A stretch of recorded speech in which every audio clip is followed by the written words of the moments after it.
Hello friends, welcome to the success Kendra. Friends देखिए, आज का जो वीडियो है बिहार दरोगा की जो नई वैकेंसी वर्ष 2023 में आने वाली है उसके लिए काफ़ी इंपॉर्टेंट वीडियो है। क्योंकि आज की इस वीडियो में हम लोग वर्ष 2021 में दिसंबर में 2213 पदों पर, यानी कि पिछली बार जो दरोगा की 2213 पदों पर वैकेंसी आई हुई थी उसका पेपर दिसंबर 2021 में लिया गया था। उसमें जितने भी हिस्ट्री के, ज्योग्राफी के, पॉलिटी के और साइंस के प्रश्न पूछे गए थे, यानी कि पिछले साल के पेपर में जो हिस्ट्री, ज्योग्राफी, पॉलिटी और साइंस के प्रश्न पूछे गए हैं उन सभी प्रश्नों को आज हम लोग एक ही वीडियो में कवर करेंगे। वीडियो इंपॉर्टेंट रहेगा, प्रीवियस ईयर का पैटर्न देख लीजिए, तैयारी करने में आपको सहूलियत होगी। चैनल पर अगर आप पहली बार विजिट कर रहे हैं तो चैनल को सब्सक्राइब कर लीजिए और जो बेल आइकन है, घंटी का निशान है, उसको ज़रूर दबा लीजिएगा, ताकि जब भी दरोगा की जो नई वैकेंसी 2023 से संबंधित कोई भी इंपॉर्टेंट वीडियो अपलोड किया जाए तो उसका नोटिफिकेशन सबसे पहले आपके पास पहुंच जाए। तो चलिए फ्रेंड्स, बिना देरी किए हुए सेशन आज की स्टार्ट करते हैं। पहले प्लीज़ वीडियो को लाइक कर दीजिए और जब सेशन समाप्त होगा तो इसे कम से कम एक ग्रुप में, जहाँ कहीं भी आप हैं, चाहे वो व्हाट्सएप ग्रुप हो, फेसबुक ग्रुप हो या टेलीग्राम ग्रुप हो, वहां पर जरूर शेयर कर दीजिए। तो फ्रेंड्स देखिए, जैसे मैंने आपको बताया था कि 2213 पदों पर जो पिछली बार वैकेंसी आई हुई थी, जिसका एग्जाम दिसंबर 2021 में लिया गया था, उसमें जितने भी प्रश्न हिस्ट्री, ज्योग्राफी, पॉलिटी और साइंस से पूछे गए हैं उन सभी प्रश्नों को आज हम लोग एक ही वीडियो में कवर करेंगे। और सबसे पहले हम लोग हिस्ट्री का जो क्वेश्चन है, हिस्ट्री के जो प्रश्न पूछे गए हैं उनको कवर करेंगे। इसके बाद हम लोग ज्योग्राफी का, फिर पॉलिटी का और अंत में हम लोग साइंस के प्रश्नों को कवर करेंगे। तो चलिए शुरू करते हैं सेशन। पहला प्रश्न देखिए आज के सेशन का। आज के सेशन का पहला प्रश्न पढ़िए कि सप्त क्रांति की अवधारणा को प्रतिपादित किया गया था। ये पिछले वर्ष जो पेपर हुआ था 2213 बिहार दरोगा का, पीटी के पेपर में यह प्रश्न पूछा गया था। तो सप्त क्रांति की अवधारणा जो है यह प्रतिपादित किया था राम मनोहर लोहिया ने। अच्छा, संपूर्ण क्रांति का आह्वान जो है जयप्रकाश नारायण जी ने किया था। चलिए नेक्स्ट क्वेश्चन है हमारा कि प्रथम अफीम युद्ध का समापन करने वाली संधि कौन सी थी। अफीम युद्ध, ध्यान से पढ़िएगा और आंसर अगर आपको पहले से पता है तो आप कमेंट करते चलिएगा। देखिए, प्रथम अफीम युद्ध जो था यह 1839 से लेकर के 1842 के दरमियान हुआ था और यह जो युद्ध था यह समापन हुआ था नानकिन के संधि के तहत। ठीक है, नानकिन के संधि के तहत हुआ था। ध्यान रखेंगे, राइट आंसर इसका ऑप्शन नंबर ए हो जाएगा। नानकिन की संधि, जिस पर 29 अगस्त 1842 को हस्ताक्षर किए गए थे। चलिए नेक्स्ट क्वेश्चन है हमारा कि जहांगीर के शासनकाल में निम्नलिखित में से किस चित्रकार को नादिर उल असर के खिताब से नवाजा गया, बताइए। राइट आंसर इसका क्या हो जाएगा? नादिर उल असरा उस्ताद मंसूर और नादिर उल जमान अबुल हसन, ये दोनों को उपाधि प्रदान की गई थी। तो यहाँ पर पूछा गया आपको नादिर उल असर, जो कि राइट आंसर आपका हो जाएगा उस्ताद मंसूर को, ऑप्शन नंबर डी हो जाएगा राइट आंसर। वहीं अगर पूछता कि नादिर उल जमान की उपाधि, तो ये दिया गया था अबुल हसन को। ठीक है, चलिए नेक्स्ट क्वेश्चन हमारा कि गंधार शैली समन्वय है।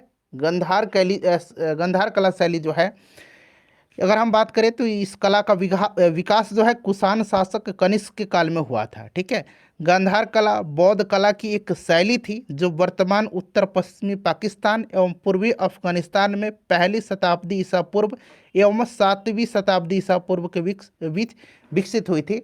भारतीय और ग्रीक कला, इसका राइट आंसर हो जाएगा इंडो ग्रीक। नेक्स्ट क्वेश्चन है हमारा कि जब 1942 में अखिल भारतीय राष्ट्रीय कांग्रेस ने भारत छोड़ो आंदोलन छेड़ा तब भारत का वायसराय कौन था। तो उस समय वायसराय जो था ये लॉर्ड लिनलिथगो था। कौन था? लॉर्ड लिनलिथगो था। ठीक है, और ये जो भारत छोड़ो आंदोलन है, यहाँ छोड़ो बना लीजिएगा, आंदोलन छेड़ा सही दिया हुआ है, भारत छोड़ो आंदोलन छेड़ा सही है बिल्कुल।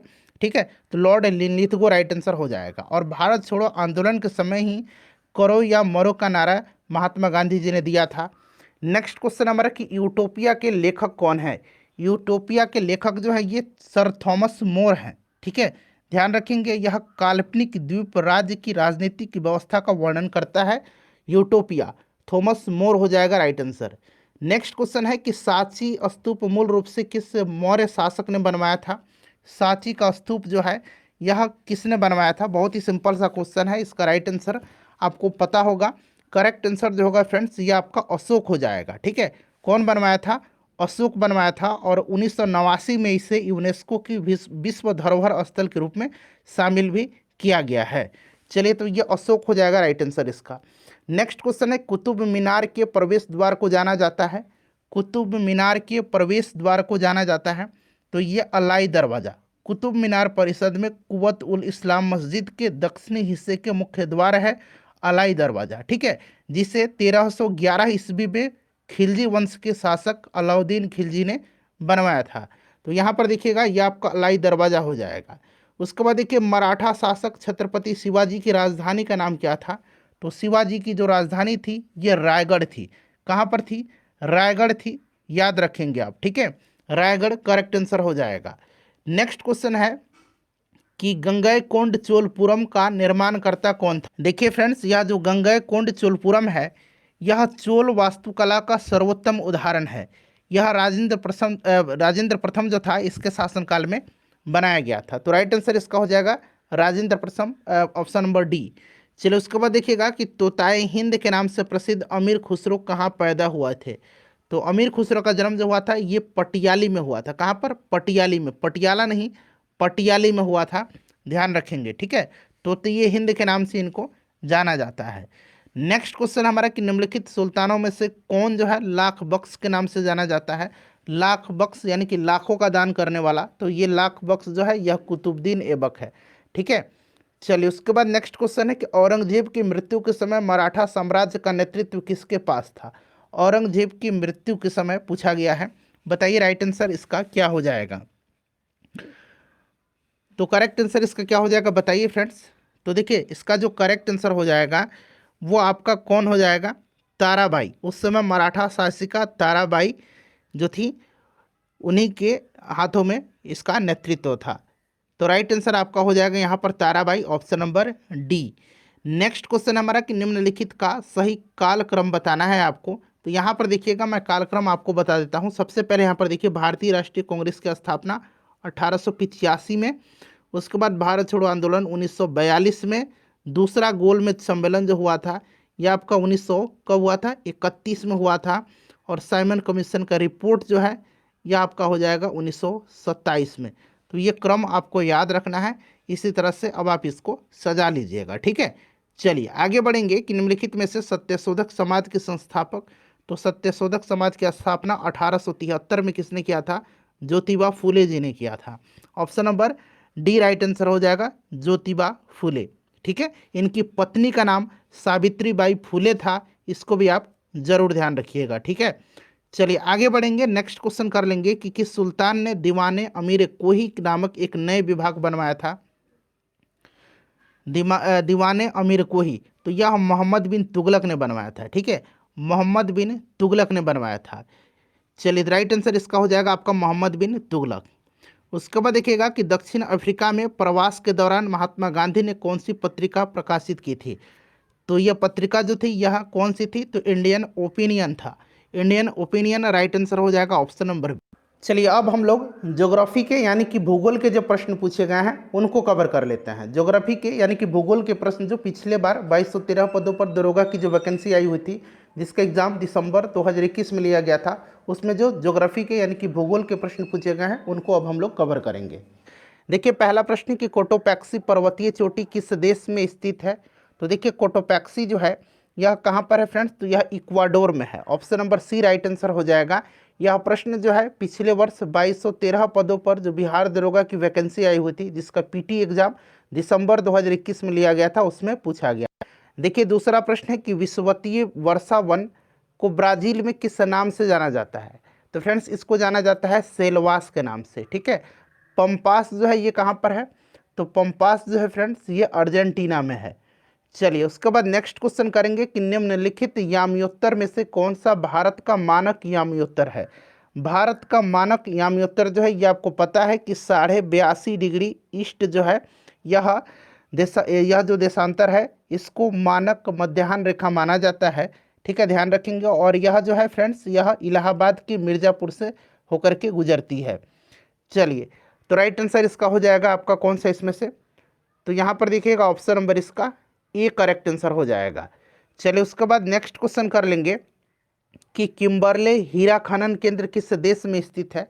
तो देखिए, किम्बरले जो है यह हीरे के लिए प्रसिद्ध है, हीरा खनन केंद्र है, याद रखेंगे, यह दक्षिण अफ्रीका में है। नेक्स्ट क्वेश्चन, देखिए निम्न में से कौन सी विश्व की सबसे व्यस्ततम नहर है, और प्रैक्टिस सेट भी कराया जा रहा है बिल्कुल लेटेस्ट पैटर्न पर बिहार दरोगा की नई वैकेंसी के लिए, तो उससे भी जुड़ जाइए। सबका लिंक डिस्क्रिप्शन में मिल जाएगा, या प्लेलिस्ट मैंने बना दिया है। बिहार दरोगा की प्रीवियस ईयर क्वेश्चन पेपर को भी मैंने कवर किया हुआ है। आप चाहें तो 2021 में जो पेपर हुआ था सबका प्रीवियस ईयर मैंने कराया था, वहाँ पर भी जाकर के प्लेलिस्ट में आप देख सकते हैं।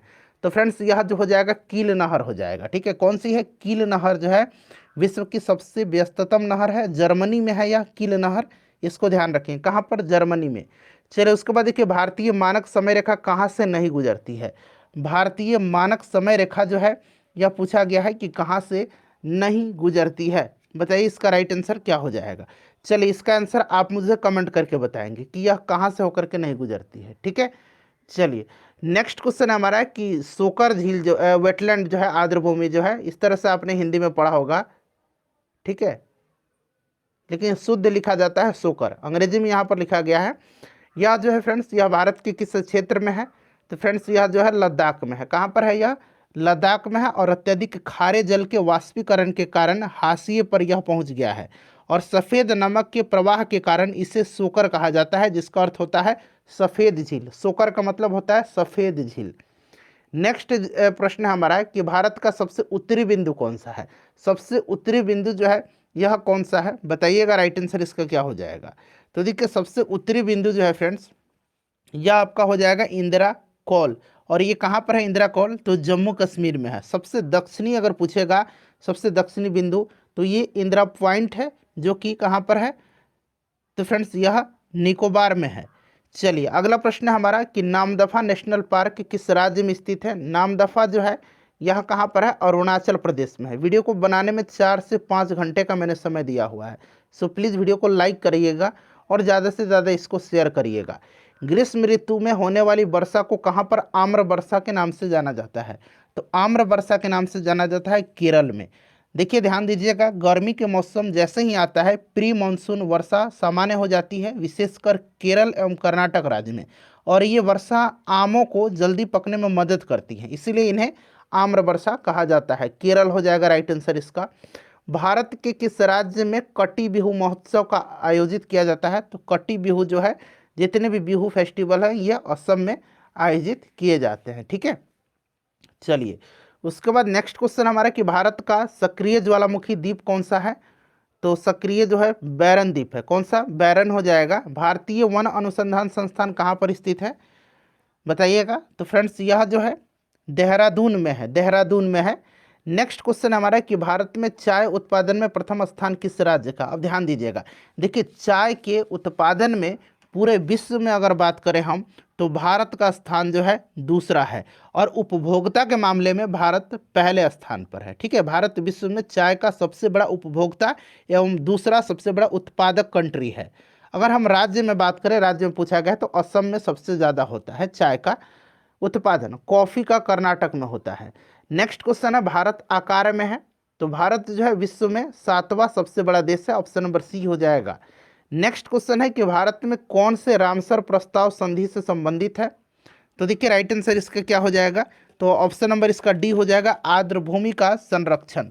रामसर कन्वेंशन आर्द्रभूमि के संरक्षण एवं आवश्यकता आधारित उपयोग हेतु एक अंतर्राष्ट्रीय संधि है, और देखिए इसका नाम जो है कैस्पियन सागर पर स्थित ईरानी शहर रामसर के नाम पर रखा गया है, जहां पर 2 फरवरी 1971 को इस संधि पर हस्ताक्षर किया गया था। ऑप्शन नंबर डी हो जाएगा राइट आंसर।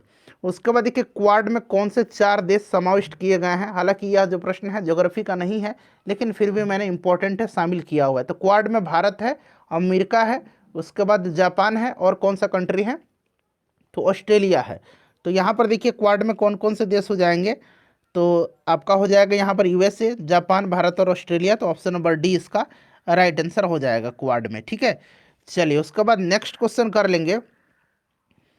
अगला प्रश्न है कि भारत में जल प्रदूषण निरोध एवं नियंत्रण अधिनियम किस वर्ष में पारित किया गया? ये प्रश्न अभी भी इम्पोर्टेंट है, इसको आपको विशेष रूप से इस प्रश्न को आपको ध्यान रखना है, ठीक है। अब देखिए ध्यान दीजिएगा, जो भी मैं एक्सप्लेन कर रहा हूँ ना, थोड़ा सा उसको ध्यान से आप सुनिएगा। देखिए फ्रेंड्स, जल प्रदूषण की रोकथाम एवं नियंत्रण अधिनियम 1974 में जल प्रदूषण की रोकथाम एवं नियंत्रण एवं देश में जल की स्वास्थ्यकर्ता को बनाए रखने के लिए बहाल करने हेतु अधिनियमित किया गया था 1974 में। ठीक है, चलिए आगे बढ़ेंगे, नेक्स्ट क्वेश्चन कर लेंगे। अगला प्रश्न है कि दंड कारणाय का पठार किस राज्य में स्थित है? सिंपल सा क्वेश्चन है, छत्तीसगढ़ में है यह। उसके बाद देखिए हल्दीबाड़ी चिल्हाटी रेल लिंक भारत को किस देश के साथ जोड़ता है? तो भारत और बांग्लादेश को यह जोड़ता है, हल्दीबाड़ी चिल्हाटी रेल लिंक। उसके बाद देखिए आयरिश सागर कहाँ पर स्थित है? आयरिश सागर बताइएगा, आयरिश सागर जो है यह कहाँ पर स्थित है? इंपॉर्टेंट क्वेश्चन है, बताइए फ्रेंड्स, आयरिश सागर जो है यह कहाँ पर स्थित है? अब यहाँ पर आप ध्यान दीजिएगा, देखिए आयरिश सागर के बारे में पूछा गया है, तो ध्यान से सुनिएगा। आयरिश सागर जो है यह कहाँ पर है?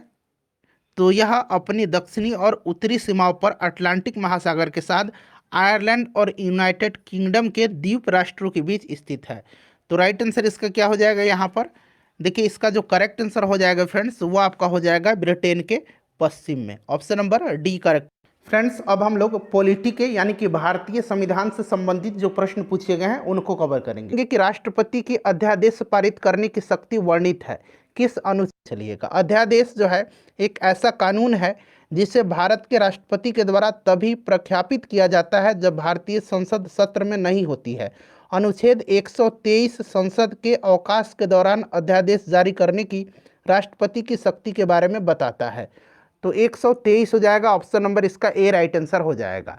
चलिए अगला प्रश्न है कि फजल अली आयोग संबंधित है, बताइए। देखिए 1953 में यानी कि 1953 में, यहाँ मैं लिख देता हूँ 1953 ईस्वी में फजल अली की अध्यक्षता में भारत के राज्य पुनर्गठन आयोग की नियुक्ति सरकार द्वारा की गई थी और इसने सांस्कृतिक परिदृश्य विशेष रूप से भाषा के आधार पर राज्य पुनर्गठन कार्रवाई की अनुशंसा की। भाषाई आधार पर बनने वाला पहला राज्य जो है आंध्र प्रदेश है, इसको भी आप जरूर याद रखिएगा। तो राइट आंसर ऑप्शन नंबर इसका डी हो जाएगा, राज्यों के पुनर्गठन से। बिहार दरोगा की पिछले वर्ष जो 2213 पदों पर वैकेंसी आई हुई थी, बहुत ही बढ़िया तरीके से हमारे चैनल के माध्यम से तैयारी कराई गई थी। तो आप चैनल से जुड़ जाइए, सब्सक्राइब कर लीजिए और बेल आइकन को जरूर दबा लीजिएगा। देखिए निम्न में से कौन सी कमेटी मौलिक कर्तव्यों से संबंधित है? यहाँ देखिए मिट गया है, ऑप्शन नंबर यहाँ पर डी बना लीजिएगा, सरदार स्वर्ण सिंह समिति। यहाँ मैं लिख देता हूँ स्वर्ण सिंह समिति, यानी कि कमेटी यहाँ पर लिखा गया है, कमेटी देख सकते हैं आप। बताइएगा, बताइए राइट आंसर इसका क्या हो जाएगा? तो यहाँ पर आप ध्यान देंगे फ्रेंड्स, देखिए राइट आंसर इसका हो जाएगा आपका ऑप्शन नंबर डी। ठीक है, आपको याद भी होगा कि सरदार स्वर्ण सिंह समिति की अनुशंसा पर ही भारतीय संविधान में मौलिक कर्तव्य को जो है जोड़ा गया। और ये जो 42वां संविधान संशोधन था इसी के अंतर्गत जो है फ्रेंड्स संविधान के भाग 4A के अनुच्छेद 51A के अंतर्गत रखा गया। और वर्तमान में टोटल मौलिक कर्तव्य कितने हैं? तो 11 हैं, इसको भी आप जरूर निश्चित रूप से याद रखेंगे। चलिए नेक्स्ट क्वेश्चन कर लेंगे, ऑप्शन नंबर डी हो जाएगा स्वर्ण सिंह कमेटी। उसके बाद देखिएगा कि भारत में संघीय न्यायालय की स्थापना किस अधिनियम या रिपोर्ट के द्वारा की गई? देखिए ध्यान दीजिएगा फ्रेंड्स, भारत का संघीय न्यायालय भारत सरकार अधिनियम 1935 के प्रावधानों के तहत 1937 में भारत में स्थापित एक न्यायिक निकाय था। भारत के एक संप्रभु लोकतांत्रिक गणराज्य बनने के 2 दिन बाद 28 जनवरी 1950 को सर्वोच्च न्यायालय अस्तित्व में आया था। तो राइट आंसर इसका हो जाएगा आपका ऑप्शन नंबर डी, भारत सरकार अधिनियम 1935। चलिए अगला प्रश्न है कि 42वें संविधान संशोधन अधिनियम ने कुछ विषय को राज्य सूची से समवर्ती सूची में डाल दिए, इनमें से कौन से नीचे गलत उल्लिखित? देखिए प्रश्न को ध्यान से पढ़िएगा, यहाँ पर पूछा गया है कि गलत उल्लिखित है। ठीक है, तो देखिए फ्रेंड्स ध्यान दीजिए, 42वें संविधान संशोधन अधिनियम जो कि 1976 में हुआ था, इसके माध्यम से 5 विषयों को राज्य सूची से समवर्ती सूची में स्थानांतरित कर दिया गया था। शिक्षा, वानिकी, वन्य जीवन एवं पक्षी संरक्षण, न्याय प्रशासन, बाट एवं माप। तो यहाँ पर आप देखेंगे तो यहाँ पर आपका वन और यहाँ पर स्थानीय सरकार जो दिएगा, स्थानीय सरकार नहीं है, इसलिए ये वाला जो युग्म है यह आपका सुमेलित है। क्लियर? चलिए आगे बढ़ेंगे, नेक्स्ट क्वेश्चन कर लेंगे कि वेबर के अनुसार निम्न में से कौन सा प्रारंभिक सत्ता का स्रोत है? बताइए। तो देखिए मैक्स वेबर के अनुसार प्रारंभिक सत्ता का स्रोत कानून होता है। कानून की सत्ता को वैधता प्रदान, कानून जो है कानून की सत्ता, कानून ही सत्ता को वैधता प्रदान करती है। तो ये आपका कानून हो जाएगा। उसके बाद देखिएगा कि भारत की संसदीय प्रणाली में शून्यकाल का आशय क्या है? शून्यकाल का जो है आशय क्या है, बताइए राइट आंसर इसका क्या हो जाएगा। तो देखिए यहाँ पर आप ध्यान देंगे, शून्यकाल पूछा गया है। तो देखिए ध्यान से सुनिएगा, जो भी मैं आपको बता रहा हूँ उसको आपको ध्यानपूर्वक सुनना है। देखिए शून्यकाल जो होता है यह प्रश्न काल के तुरंत बाद शून्यकाल शुरू होता है और तब तक रहता है जब तक कि दिन की कार्यसूची अर्थात सदन का नियमित कार्य शुरू नहीं हो जाती है। तो इसका राइट आंसर यहाँ पर देखिएगा क्या हो जाएगा इसका, बताइए। करेक्ट आंसर सभी ऑप्शन को मैं आपको दिखा देता हूँ, उसको आप ध्यानपूर्वक पढ़िएगा। देखिए इसका जो राइट आंसर हो जाएगा फ्रेंड्स, वो आपका यहाँ पर देखिए ऑप्शन नंबर यहाँ पर बी हो जाएगा। प्रश्नकाल और कार्यसूची की अगली मध्य के बीच का समय जब सदस्य अध्यक्ष की अनुमति के बिना कोई विषय उठाते हैं, ऑप्शन नंबर इसका बी राइट आंसर हो जाएगा। ठीक है, चलिए उसके बाद नेक्स्ट क्वेश्चन है कि संसद की गणपूर्ति निश्चित है। संसद की गणपूर्ति जो है यह निश्चित है। तो ये आपको पता है कि सदन की सदस्यता का 10वां भाग, तो ऑप्शन नंबर इसका ए जो होगा बिल्कुल करेक्ट आंसर हो जाएगा। ठीक है, चलिए आगे बढ़ेंगे, नेक्स्ट क्वेश्चन कर लेंगे हम लोग। अगला प्रश्न है कि यहाँ मिलान करना है आपको। ठीक है, एक तरफ सूची 1 है, दूसरी तरफ सूची 2 दिया गया है। ग्राम पंचायत का गठन जो है ये किस में है, तो अनुच्छेद 40 में है। ठीक है, समान नागरिक संहिता ये फ्रेंड्स अनुच्छेद 44 में है। कृषि और पशुपालन जो है ये आपका अनुच्छेद 48 में है। कार्यपालिका और न्यायपालिका का पृथक्करण ये जो है फ्रेंड्स किस में है, अनुच्छेद 50 में है। तो फिर से मैं मिला देता हूँ, ग्राम पंचायत आपका हो जाएगा यहाँ पर देखिएगा, ग्राम पंचायत का गठन अनुच्छेद 40, समान नागरिक संहिता 44, कृषि और पशुपालन 48 और कार्यपालिका और न्यायपालिका का पृथक्करण अनुच्छेद 50 में है। तो यहाँ पर देख लीजिएगा, इसका राइट आंसर आप लोग मिला लीजिएगा, मेरे ख्याल से ऑप्शन नंबर ए हो जाएगा इसका करेक्ट आंसर। नेक्स्ट क्वेश्चन है कि भारतीय संविधान के किस संशोधन के द्वारा मंत्रिपरिषद में मंत्रियों की संख्या को सीमित किया गया, बताइए राइट आंसर इसका क्या हो जाएगा। देखिए फ्रेंड्स, भारतीय संविधान के अनुच्छेद 72 में यह प्रावधान है कि मंत्रिपरिषद में प्रधानमंत्री सहित मंत्रियों की कुल संख्या लोकसभा के सदस्यों की संख्या के 15% से अधिक नहीं होनी चाहिए और इसे वर्ष 2003 में 91वें संविधान संशोधन अधिनियम के द्वारा जोड़ा गया था। तो ऑप्शन नंबर इसका डी राइट आंसर हो जाएगा। अगला प्रश्न है कि किस राज्य में विधान परिषद का सृजन अथवा समाप्ति की जा सकती है। ध्यान से सभी ऑप्शन को एक बार आप लोग देख लीजिएगा। ठीक है, सभी ऑप्शन आपको दिखाई दे रहे हैं। देखिए संविधान के अनुच्छेद 169 के अनुसार संसद को राज्यों की विधान परिषद के गठन अथवा विघटन करने का अधिकार है, परंतु इसके लिए प्रस्तुत विधेयक का विधानसभा में विशेष बहुमत यानी कि 2/3 से पारित होना अनिवार्य है। विधान परिषद राज्यसभा की तरह एक अस्थायी सदन है, इसे भंग नहीं किया जा सकता है। तो राज्य विधानसभा की तत्व संबंधी संकल्प को पारित कर संसद के द्वारा। ठीक है, ऑप्शन नंबर इसका सी राइट आंसर हो जाएगा। नेक्स्ट क्वेश्चन है कि निम्न में से भारतीय संविधान का या के कौन सा या कौन से अनुच्छेद नागरिकता से संबंधित है। तो यहाँ पर देखिए नागरिकता जो है भाग 2 में है, किसमें है, भाग 2 में है, अनुच्छेद 5 से लेकर के 11 तक में। तो ऑप्शन नंबर इसका बी राइट आंसर हो जाए। फ्रेंड्स अब हम लोग साइंस के यानी कि विज्ञान के जो प्रश्न पूछे गए हैं 2021 दिसंबर में 2213 पदों पर, फ्रेंड्स उनको कवर करेंगे। देखिए राइट आंसर इसका ऑप्शन नंबर सी हो जाएगा, नियंत्रक छड़। ठीक है, ध्यान रखेंगे परमाणु विखंडन की दर को नियंत्रित करने हेतु नियंत्रक छड़ जो होता है ये बोरॉन, कैडमियम, सिल्वर और इंडियम से बनी होती है, इसको भी आप जरूर ध्यान रखिएगा। ठीक है, अच्छा मंदक के रूप में जो है ग्रेफाइट का या भारी जल का D2O का इस्तेमाल किया जाता है, इसको आप जरूर ध्यान रखेंगे। चलिए नेक्स्ट क्वेश्चन का दूसरा प्रश्न है कि सोनार संक्षिप्तीकरण है, यानी कि सोनार का फुल फॉर्म आपसे पूछा जा रहा है। तो राइट आंसर इसका क्या हो जाएगा, साउंड नेविगेशन एंड रेंजिंग होता है। तो राइट आंसर इसका क्या हो जाएगा, साउंड नेविगेशन और रेंजिंग इसका राइट आंसर हो जाएगा, ऑप्शन नंबर डी। ठीक है, सोनार एक उपकरण है जो वस्तुओं का पता लगाने हेतु ध्वनि तरंगों का उपयोग करता है। चलिए उसके बाद नेक्स्ट क्वेश्चन करेंगे कि निम्न में से पानी में कौन सी धातु मिनी माता रोग का कारण बनती है। मिनी माता रोग का कारण कौन सी धातु इसमें से बनती है, बताइए राइट आंसर इसका क्या हो जाएगा। अच्छा प्रश्न है, इंपॉर्टेंट क्वेश्चन है, इजी है। देखिए सबसे पहले मिनी माता रोग की खोज जो है ये जापान के मिनी माता शहर में हुई थी और यह विभिन्न पर्यावरणीय स्रोतों के माध्यम से शरीर में मिथाइल मरकरी यानी कि पारा के अवशोषण के कारण होता है। तो पारा मरकरी इसका option number C correct answer हो जाएगा, मिनी माता। चलिए उसके बाद देखिएगा कि ऐसी समष्टि पारस्परिक क्रिया जिसमें एक जाति को लाभ होता है और दूसरी को न तो लाभ होता है और न ही हानि, उसको क्या कहते हैं बताइए। तो देखिए उसको कहा जाता है सहभोजिता। Option number D right answer हो जाएगा। उसको क्या कहा जाता है? सहभोजिता कहा जाता है।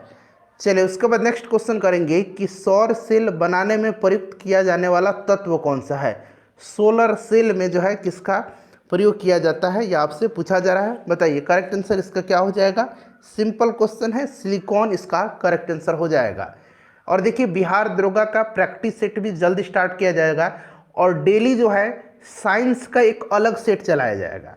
ठीक है, तो अगर आप बिहार दरोगा की तैयारी करना चाहते हैं, बिहार दरोगा बनना चाहते हैं, तो चैनल को सब्सक्राइब करिए और बेल आइकन को दबा लीजिएगा। ठीक है, चलिए नेक्स्ट क्वेश्चन करेंगे कि सबसे तेज हिमीकरण विधि जिसमें तरल नाइट्रोजन का कार्बन डाइऑक्साइड का उपयोग किया जाता है। बताइए इसका करेक्ट आंसर क्या हो जाएगा।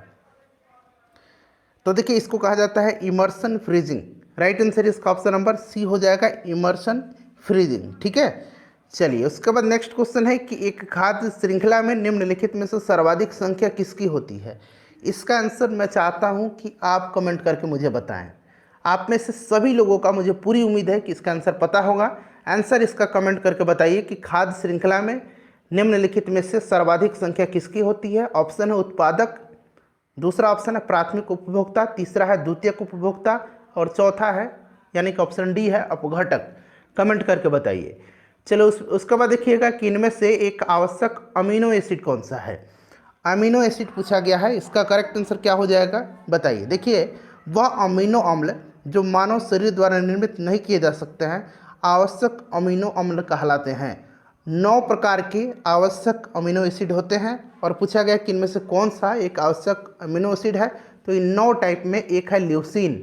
ऑप्शन नंबर बी इसका राइट आंसर हो जाएगा, ल्यूसीन आपको ध्यान रखना है। उसके बाद देखिएगा कि कोशिका द्रव, क्लोरोप्लास्ट और माइटोकॉन्ड्रिया की राइबोसोम क्रमशः हैं। तो देखिए कोशिका द्रव 80 हो जाएगा, क्लोरोप्लास्ट 70 और माइटोकॉन्ड्रिया 70 है। तो ऑप्शन नंबर इसका बी करेक्ट आंसर हो जाएगा। ठीक है, चलिए उसके बाद देखिएगा कि एलर्जन के प्रति सबसे प्रचुर मात्रा में बनने वाली प्रतिरक्षियाँ कौन सी है। तो ये जो प्रतिरक्षियाँ हैं ये है इम्यूनोग्लोबुलिन ई।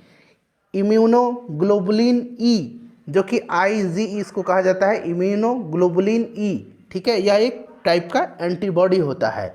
ऑप्शन नंबर इसका ए राइट आंसर हो जाएगा। चलिए उसके बाद देखिएगा कि कटी, जली एवं कच्ची सतहों पर कौन से सूक्ष्मजीव पनपते हैं। करेक्ट आंसर क्या हो जाएगा इसका बताइए। तो देखिए ये जो है ये है स्टेफाइलोकोकस। तो ऑप्शन नंबर इसका डी करेक्ट आंसर हो जाएगा। ठीक है फ्रेंड्स, इन्हें वाटरप्रूफ ड्रेसिंग से ढकना चाहिए। जो कटी, जली और कच्ची सतह हैं उन पर जो है ये जो आपके सूक्ष्म जो हैं ये पनपते हैं स्टेफाइकोलोकस। ठीक है, और जो सतह है उसको जो है वाटरप्रूफ ड्रेसिंग से ढक देना चाहिए। चलिए उसके बाद देखिएगा कि तेल की पतली फिल्म से परिवर्तित श्वेत प्रकाश में रंग दिखाई देने का कारण क्या है। बताइए राइट आंसर क्या हो जाएगा। तो फ्रेंड्स यह आपका प्रकाश का व्यतिकरण है। प्रकाश का व्यतिकरण करेक्ट आंसर हो जाएगा। जब आयोडीन घोल की कुछ बूंदों को चावल के पानी में मिलाया जाता है तो घोल नीला काला हो जाता है। यह इंगित करता है कि चावल में पानी में शामिल क्या है। शामिल जो है वह स्टार्च है। क्या है? वह स्टार्च है। ध्यान रखेंगे, राइट आंसर ऑप्शन नंबर इसका सी हो जाएगा, स्टार्च या मांड। उसके बाद देखिए नेक्स्ट क्वेश्चन है किरचॉफ का धारा नियम किस संरक्षण पर आधारित है। फिर पूछा गया है कि जबकि किरचॉफ का वोल्टेज नियम किस संरक्षण पर आधारित है। यानी कि धारा जो है वह किस पर आधारित है और जो वोल्टेज नियम है वह किस पर आधारित है। तो यहाँ पर आप ध्यान देंगे, देखिए जो धारा जो है ना वह आवेश संरक्षण के नियम पर आधारित है। ठीक है, और जो वोल्टेज है, वोल्टेज का नियम वह ऊर्जा संरक्षण के नियम पर आधारित है। तो आवेश और ऊर्जा हो जाएगा। तो आवेश और ऊर्जा ऑप्शन नंबर सी में दिया गया है। चलिए उसके बाद देखिएगा कि दूध में उपस्थित शर्करा कौन सा है। दूध में उपस्थित शर्करा जो है यह कौन सा है। सिंपल सा क्वेश्चन, लैक्टोज हो जाएगा इसका राइट आंसर। उसके बाद देखिएगा कि निम्न नाभिकीय क्षय में उत्सर्जित कणों का क्रम क्या है। अब यहाँ पर देखिए ये वाला क्रम देखिए क्या है। यह जो है फ्रेंड्स यह बीटा क्षय हुआ है। इसमें क्या हुआ है? बीटा हुआ है। फिर यहाँ पर देखिए इसमें क्या हुआ है, तो इसमें अल्फा हुआ है, अल्फा क्षय हुआ है। इसमें क्या हुआ है? तो इसमें अल्फा 6 हुआ है, और यहाँ पर देखिए इसमें गामा हो जाएगा। ठीक है, तो बीटा, अल्फा और गामा, यानी कि ऑप्शन नंबर इसका डी जो होगा राइट आंसर हो जाएगा। चलिए उसके बाद नेक्स्ट क्वेश्चन है, जहरीला पदार्थ जो हरा आलू में पाया जाता है। आप देखते हैं कि आलू जो होता है ना हरा हो जाता है कहीं कहीं। ठीक है, वही पूछा गया है कि जहरीला पदार्थ जो हरा आलू में पाया जाता है वह कौन सा हो जाएगा। तो यह सोलानाइन है। कौन सा? सोलानाइन इसका राइट आंसर हो जाएगा। ठीक है, सोलानाइन है। चलिए उसके बाद देखिएगा कि संसाधित भोजन को संरक्षित करने के लिए निम्नलिखित में से किसका उपयोग परिरक्षक के रूप में किया जाता है। किसका उपयोग किया जाता है परिरक्षक के रूप में? बताइए राइट आंसर। तो देखिए यह जो है यह सोडियम मेटाबाइसल्फेट है। ऑप्शन नंबर इसका ए राइट आंसर हो जाएगा। ये सारे प्रश्न जो है पिछले साल जो बिहार दरोगा का पेपर लिया गया था उसमें पूछे गए हैं। देखिए अम्लीय वर्षा के लिए निम्नलिखित में से कौन सा गैस जिम्मेदार है। तो आपको पता है फ्रेंड्स कि अम्लीय वर्षा के लिए जो है आपको सल्फर डाइऑक्साइड और नाइट्रोजन के ऑक्साइड जैसे यौगिक वायु में जब मिलते हैं तब होता है। तो यहाँ पर देखिए सल्फर डाइऑक्साइड दिया गया है। नेक्स्ट क्वेश्चन है, खाली स्थान दिया गया है, रुधिर में पैदा होने वाले सूक्ष्म जीवों को फांस करके रुधिर निस्पंदन यानी कि फिल्टर के रूप में कार्य करता है। तो यह जो है यह क्या है? यह क्या है फ्रेंड्स बताइए। तो देखिए यह जो है यह प्लीहा है। स्प्लीन कहा जाता है अंग्रेजी में इसको। ठीक है, प्लीहा है, इसको अंग्रेजी में स्प्लीन कहा जाता है। ठीक है, चलिए उसके बाद आगे बढ़ेंगे। क्या होता है जब किसी वाहित मल का विसर्जन किसी जलाशय में किया जाता है? सारे ऑप्शन को ध्यान से पढ़िएगा, फिर इसका राइट आंसर आपको बताना है। ध्यान से पढ़ करके बताइए राइट आंसर इसका क्या हो जाएगा। तो देखिए राइट आंसर जो होगा फ्रेंड्स ये आपका हो जाएगा घुली ऑक्सीजन का गिरना। ऑप्शन नंबर सी इसका करेक्ट आंसर हो जाएगा। ठीक है, घुली ऑक्सीजन का गिरना। ठीक है, चलिए आपको ध्यान रखना है घुली ऑक्सीजन का गिरना। चलिए उसके बाद नेक्स्ट क्वेश्चन कर लेंगे कि यदि किसी अपरिवर्ती प्रतिरोधक के सिरों के बीच का विभवांतर आधा कर दिया जाए तो विद्युत शक्ति का मान हो जाएगा। तो विद्युत शक्ति का जो मान है वो आपका क्या हो जाएगा बताइए। तो ये 1/4 हो जाएगा। 1/4 इसका राइट आंसर हो जाएगा, ध्यान रखिएगा। ठीक है, चलिए उसके बाद देखिए यदि किसी स्प्रिंग में धारा प्रवाहित कराई जाती है तो स्प्रिंग होगी, स्प्रिंग जो होगी ये संकुचित होगी। क्या होगी? स्प्रिंग जो है यह संकुचित होगी, संपीड़ित होगी। ठीक है, तो यहाँ पर देखिए संकुचित दिया गया, संपीड़ित भी आप ध्यान रखेंगे। ठीक है, चलिए आगे बढ़ेंगे। नेक्स्ट क्वेश्चन कर लेंगे कि खाद्य श्रृंखलाओं के इंटरलॉकिंग पैटर्न को क्या कहा जाता है। तो यह जो पैटर्न है इसको कहा जाता है खाद्य जाल। खाद्य जाल कहा जाता है। नेक्स्ट क्वेश्चन है कि प्रभावी कीटाणुनाशक जो कि उपकरणों की सतह को साफ करने के लिए उपयोग में लिया जाता है वह कौन सा है इसमें से। तो वह जो है वह सोडियम मेटासिलिकेट है। सोडियम मेटासिलिकेट ध्यान रखना है, इस तरह के प्रश्न प्रीवियस ईयर में पूछे गए हैं। उसके बाद देखिए निम्नलिखित में से कौन सी धातु हमारे शरीर में रक्त का थक्का जमने के लिए उत्तरदायी है। कौन सी धातु जो है यह उत्तरदायी है। तो देखिए यह जो धातु है यह पूछा गया है। तो आपको पता है कि रक्त का थक्का जमने के लिए कैल्शियम आयन आवश्यक है, क्योंकि कैल्शियम आयन जो है प्लेटलेट्स और ऊतक में एंजाइमों को फॉस्फोलिपिड से बांधने में मदद करता है जो कि प्रतिक्रिया को तेज करता है। और देखिए विटामिन के जो है, विटामिन के आपको पता है कि विटामिन के रक्त का थक्का जमाने के लिए उत्तरदायी होता है, विटामिन अगर पूछेगा तो ये आपका कैल्शियम हो जाएगा। कच्चे खाने वाले खाद्य पदार्थों को धोना चाहिए, तो इनको धोना चाहिए पोटेशियम परमैंगनेट यानी कि KMnO4 से। उसके बाद देखिए विभिन्न देशों में कई लोगों को प्रभावित करने वाली बीमारी को कहा जाता है। तो यह बीमारी जो है इसको क्या कहा जाता है? इसको कहा जाता है पेंडेमिक, यानी कि इसको कहा जाता है महामारी। चलिए उसके बाद देखिएगा कि माइकोटॉक्सिन्स उत्पादन होते हैं। तो माइकोटॉक्सिन्स, माइकोलॉजी किसका अध्ययन होता है? कवकों का। तो इसी से आप पकड़ सकते हैं कवक द्वारा। चलिए देखिए उसके बाद देखिए निम्न में से कौन सा किरण धनावेशित कणों से युक्त है। सिंपल सा क्वेश्चन है। यह जो है कौन सा हो जाएगा?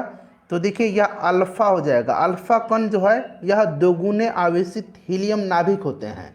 ठीक है, तो यह आपका हो जाएगा अल्फा। तो अल्फा यहाँ पर ऑप्शन नंबर यहाँ पर देखिए सी राइट आंसर हो जाएगा। निम्न में से किस कैल्शियम यौगिक का उपयोग दंत मंजन यानी कि टूथपेस्ट के एक हल्के अपघर्षक के रूप में प्रयोग किया जाता है।